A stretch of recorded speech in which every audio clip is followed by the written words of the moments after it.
এখানে আসি এবং এই বইগুলোর দিকে তাকাই আর যখন অতীতের দিকে ফিরে যাই, তখন আমরা বুঝতে পারি যে ইতিহাস কখনোই কোনো অপরিবর্তনীয় বিষয় নয়, এটি মানুষের ইচ্ছা শক্তির দ্বারাই পরিবর্তিত হয়। এখন আমাদের নিজেদের ভাগ্য এবং ইতিহাস আবারও নতুন করে লেখার সুযোগ নিয়ে এসেছে গণভোট 2026।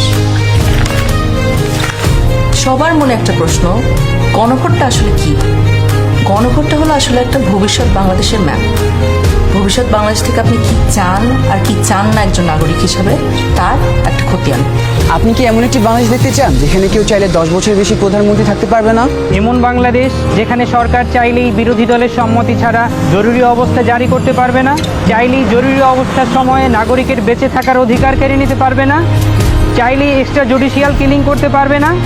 আপনি কি চান সংসদে একটি উচ্চকক্ষ থাকুক? দলগুলো ক্ষমতায় গিয়ে 2/3 সদস্যের জোরে যেন সংবিধান যেমন ইচ্ছে বদলে না ফেলতে পারে, এটা চান? সংবিধানের যে কোনো পরিবর্তন করতে হলে উচ্চকক্ষের সমর্থন লাগুক, এটা চান? সংবিধানের কিছু গুরুত্বপূর্ণ বিষয়ের পরিবর্তন আপনার মতামত ছাড়া কেউ করতে না পারুক, অর্থাৎ গণভোট ছাড়া সংবিধানের গুরুত্বপূর্ণ বিধানের কোনো পরিবর্তন সরকার যেন করতে না পারুক। আপনি কি চান তত্ত্বাবধায়ক সরকার কিভাবে তৈরি হবে এটা সরকারি দল এবং বিরোধী দল মিলেই ঠিক করুক? একই রকমভাবে নির্বাচন কমিশন, পিএসসি, সিএজি এসব গুরুত্বপূর্ণ নিয়োগে বিরোধী দলেরও ভূমিকা থাকুক? আপনি কি চান সংসদে নারীদের প্রতিনিধিত্ব বাড়ুক? দেশের বিচার ব্যবস্থা সরকারের প্রভাব মুক্ত থেকে স্বাধীনভাবে কাজ করুক, যাতে আমাদের মতন সাধারণ মানুষ বিচার পেতে পারে?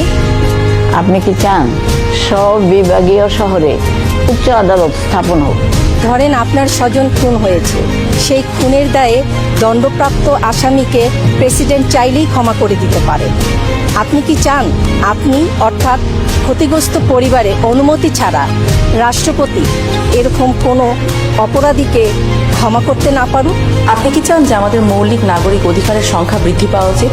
যেমন ধরেন ইন্টারনেট পাওয়া, এটা কি একটা মৌলিক নাগরিক অধিকার হওয়া উচিত, যাতে ভবিষ্যতে আবারও কোনো খুনি সরকারের সেই ইন্টারনেট বন্ধ করে আমাদের উপরে হত্যাযজ্ঞ না চালাতে পারে? রাষ্ট্রপতি এবং প্রধানমন্ত্রী ক্ষমতার মধ্যে ভারসাম্য বজায় থাকুক, এটা কি আপনি চান? বাংলাদেশের পাশাপাশি দেশের অন্যান্য জনগোষ্ঠীর ভাষার স্বীকৃতি পাক, এটা কি আপনি চান? আপনি যদি এই পরিবর্তনগুলো চান, আপনি যদি এই পরিবর্তনগুলো চান, তাহলে গণভোটে হাতে সিল মারুন। হাতে সিল মারুন।